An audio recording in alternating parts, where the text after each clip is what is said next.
You know what's wild? Everyone's obsessed with House of the Dragon and the Dance of the Dragons, but most people have no clue where the Targaryens actually came from. Like, what were they doing before they showed up on Dragonstone? What was life like for dragon riders before the Doom? Today, we're going deep into the ancient past of Westeros and Essos, way before Aegon ever thought about conquering anything. Drop a like if you're ready to dive into some seriously ancient lore. Here's something George R.R. Martin does brilliantly in his world building. Think about real history for a second. Aboriginal Australians lived isolated for something like 40,000 years before Europeans showed up in the 1600s. Two entire civilizations existing on opposite sides of the world, completely unaware of each other for millennia. That's exactly what Martin did with Westeros and Essos. The Starks? Their history goes back roughly 8,000 years before Aegon's conquest, and they've always been in Winterfell, always been in Westeros. The Targaryens? They came from somewhere completely different, a whole other continent, with its own ancient peoples, its own legends, its own mysteries. What even is Essos? In the shows, they rarely call it Essos. Characters talk about the lands across the narrow sea, or the East. Remember when Daemon brought Rhaenyra that necklace from across the narrow sea in episode 1 of House of the Dragon? Yeah, he meant Essos. But here's what makes Essos fascinating. It wasn't just humans living there in ancient times. According to the lore, there were creatures called Jogwin, stone giants that stood twice as tall as the giants of Westeros. The last Jogwin died out about 700 years before Aegon's conquest, and their massive bones still mark the places where they once roamed. There were also centaurs and some kind of children of the forest variant that we know almost nothing about now. If you're enjoying this deep dive into the lore, hit that subscribe button. Trust me, there's so much more ancient history to uncover. So, where do the Targaryens fit into all this? Their story begins roughly 5,000 years before Aegon's conquest, and it's intimately tied to a place called Valyria. But Valyria wasn't always the dragon-powered superpower we hear about. Originally, the Valyrians were just an isolated tribe of shepherds tending goats in a volcanic mountain range called the 14 Flames. Here's where it gets interesting. Dragons lived in these volcanic mountains, and somehow,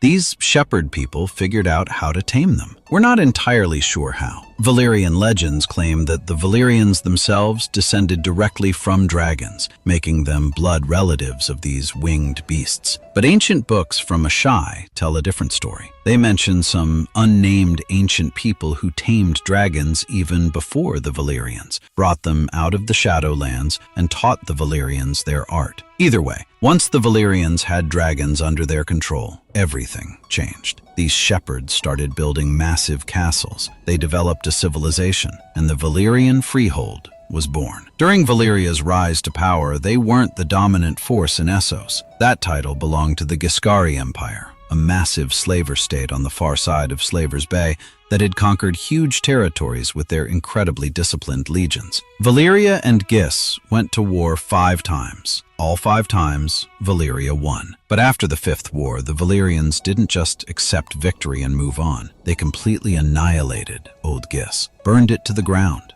salted the earth, scattered human skulls across the fields. The survivors were enslaved for generations, eventually forgetting their own language and speaking only a crude dialect of Valyrian. This is crucial to understanding the Targaryens. Even back when they weren't calling themselves Targaryen yet, they were part of a culture built on conquest and domination. They were the tyrants of the ancient world. The Giscari were just the beginning. The lands around the 14 Flames had massive gold deposits, and the more powerful Valyria grew, the more slaves they needed to mine it. So they expanded west to the narrow sea, east far beyond the old Giscari lands. Entire peoples and nations were erased from history, their cities burned by dragonfire, leaving no written records behind. This was when Valyria established the free cities, colonies that would outlast the freehold itself. Braavos, where Arya Stark trained with the Faceless Men, was actually the only free city founded against Valyria's will. It was created by escaped slaves. The westernmost holding of the Valyrian freehold was Dragonstone, captured just 200 years before Aegon's conquest. We don't really know if Valyria was planning to invade Westeros or if taking Dragonstone was just opportunistic expansion. Leave a comment below. Would you watch a series about the wars between Valyria and the Rhoynar? Because those conflicts were insane. The Targaryens were one of 40 noble dragonlord families in the Freehold, but they weren't the wealthiest or most powerful. They were middle-tier nobility. Honestly, the sources don't tell us much about who was richer or more influential than them, but clearly, someone was. Everything changed 114 years before the doom of Valyria. A Targaryen woman named Daenys, called the Dreamer, daughter of Aegon Targaryen, had a prophetic dream. She saw the destruction of Valyria in vivid detail. She convinced her father to abandon everything, their lands, their estates in the lands of the Long Summer, and relocate their entire household to Dragonstone. All their wealth, slaves, dragons, siblings, and children. They left the heart of civilization for a gloomy island fortress beneath a smoking mountain at the edge of the known world. Imagine being Aegon. Your daughter tells you that you need to give up everything based on a dream. The other Valyrian nobles thought it was weakness. They saw it as an admission of defeat. The ancient Targaryen line split. Those who stayed in Valyria continued ruling the Freehold, while Aegon's descendants became exiles for a while. 12 years before Aegon's conquest, catastrophe struck. Every volcano for 500 miles erupted simultaneously. Dragons burned in the air. The earth split open,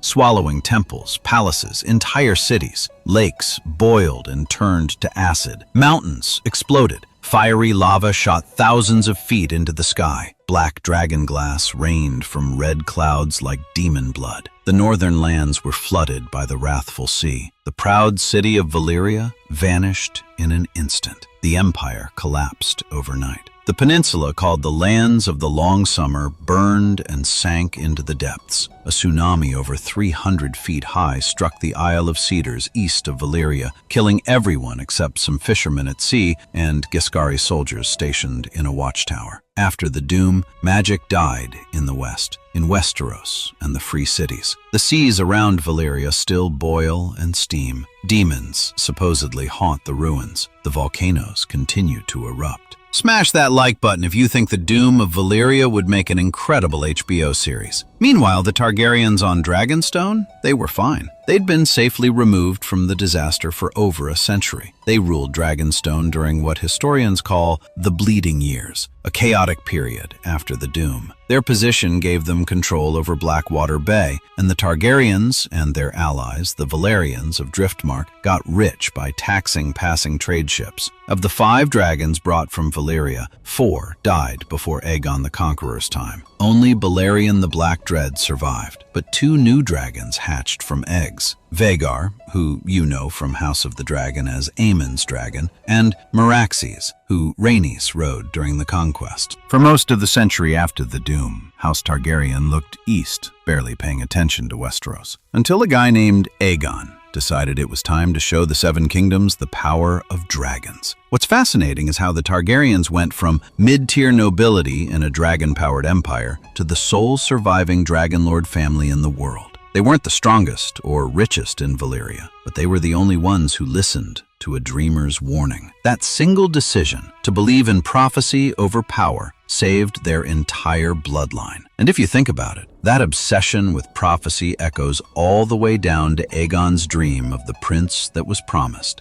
to Daenerys believing she's destined to break the wheel, to everything the Targaryens do afterward. What ancient history should I cover next? The Starks' 8,000-year dynasty? The Night's King who ruled the Night's Watch? Drop your requests in the comments. The Targaryens aren't just dragon riders. They're survivors, dreamers, conquerors. And their story starts thousands of years before the Game of Thrones we know, in a world of fire and blood that makes everything we've seen on screen look tame by comparison. Valar Morghulis.